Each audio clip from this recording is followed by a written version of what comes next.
You know how sometimes you study something and 2 days later it feels like your brain just deleted it?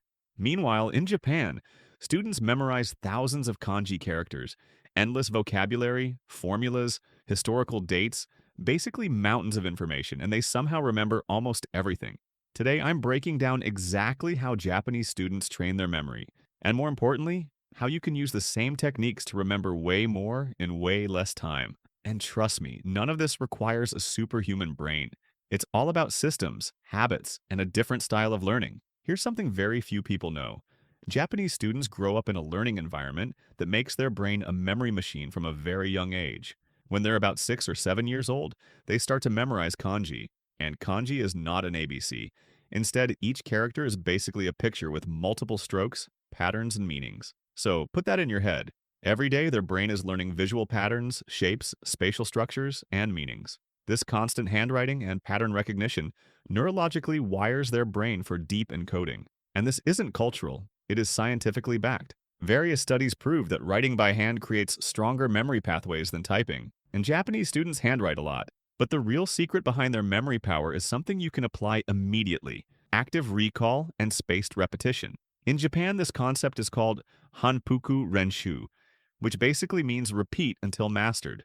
But they don't repeat by rereading, they repeat by testing. Japanese students constantly quiz themselves in tiny bursts, not 1 hour cramming sessions, 10 tiny sessions throughout the day. They review while walking, waiting, riding the train, brushing their teeth. Micro recall sessions. And this beats the forgetting curve every single time. Your brain forgets information quickly unless you interrupt the forgetting curve. Japanese students interrupt it constantly. Now, here's one of their most powerful techniques that almost nobody outside Japan talks about: shadowing. Shadowing is simply repeating information out loud right after hearing or reading it. It's used in language learning, but it works for everything: science, math, history, anything. When you say something out loud, you activate your auditory memory, verbal memory, and motor memory all at once. That's triple encoding. So, if you're learning something like the mitochondria is the powerhouse of the cell, you read it, then say it out loud instantly. 2 seconds, that simple. And the memory sticks. Another iconic thing Japanese students use is the red sheet method, termed aka sheet. They write answers in red ink and then use a transparent red sheet to hide the answers instantly. As they slide the sheet, the answers appear and disappear. It forces active recall with zero effort. If they can't remember something, they follow a golden rule: don't reread it, rewrite it. Handwriting strengthens the neural pathways connected to memory, especially for definitions, formulas, and vocabulary. You don't need an actual red sheet. You can recreate this using flashcards, or just cover answers with your hand while quizzing yourself. Another Japanese technique that works insanely well is teaching. Students explain topics frequently to each other on breaks or after school, but the research that is done shows that if you teach something, then your memory retention shoots up by 30 to 50%. This is called the protege effect. Teaching basically forces your brain to simplify and reorganize data. When it does, the memory becomes super strong. You don't need another person for this. Just pretend you are teaching it to some younger one. Explain the concept out loud in simple language. Even 30 seconds helps. Handwriting is also a huge part of Japanese memory training. When Japanese students forget a kanji, they rewrite it 5 to 10 times. But they do it with full focus, not mindlessly. Focused writing activates motor memory, spatial memory, and pattern recognition all at once. So if you're trying to memorize a formula, rewrite it slowly and intentionally. If you're learning vocabulary, write each word once or twice every day.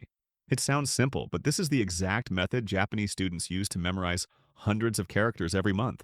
Their environment plays a huge role, too. Japanese students keep their study spaces extremely clean, not for aesthetic purposes, but because a clean desk reduces cognitive load. Your brain performs better when it has fewer visual distractions.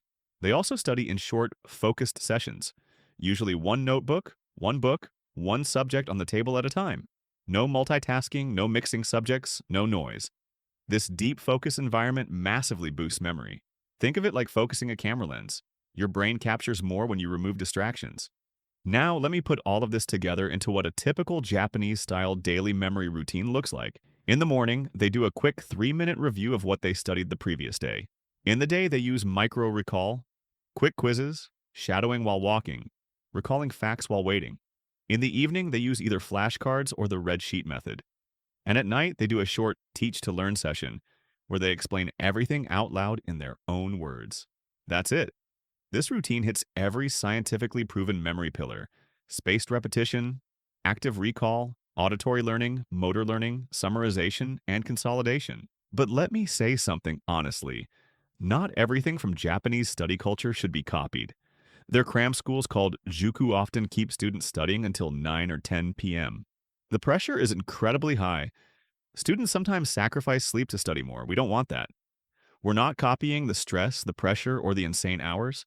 We copy the techniques, smart systems that work without burning you out. So here's your final mini checklist inspired by Japanese students. Use active recall, try shadowing, use flashcards or the red sheet method. Rewrite anything you want to remember, explain the concepts aloud. Study with a clean desk, do small reviews throughout the day. These tiny changes will make all the difference in your ability to remember nearly anything. You don't have to have a photographic memory.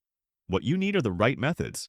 Even try 2 or 3 of these techniques tonight, and tomorrow you'll be astonished by how much more you can remember. If you want more videos like this, you already know what to do. See you in the next one.